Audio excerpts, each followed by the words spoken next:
ثلاث أفعال verraten, betrügen وفرemdgehen. الثلاثة معناهم يخون، ولكن في فرق كتير كبير باستخدامهم.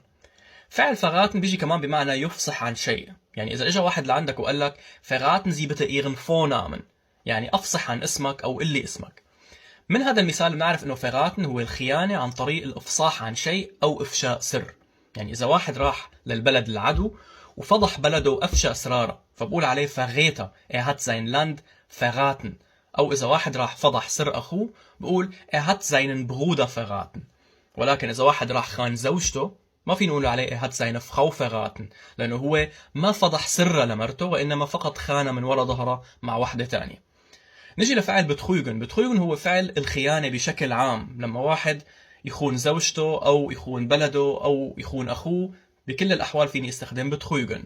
ولكن بتخويغن فيني كمان استخدمه إذا بياع عم يخون زباينه، يعني عم يغش بالسعر، خلينا نقول بتخويغت seine Kunden. ولكن فيني كمان استخدم تعبير أنسب بهالحالة واللي هو Abzocker. بقول ist ein Abzocker، يعني هو نصاب أو غشاش عم يغش زباينه بالسعر. أما فعل fremdgehen فهو الخيانة الزوجية حصرا، أو خيانة الشريك لشريكته أو العكس. يعني إذا واحد راح خان بلده ما فيني أقول عليه ist seinem Land fremdgegangen، وإنما استخدمه فقط للخيانة الزوجية. geht nie seine Frau fremd، يعني هو مستحيل إنه يخون زوجته. هذا كان الفرق بين الثلاثة، بتمنى تكون وصلت الفكرة.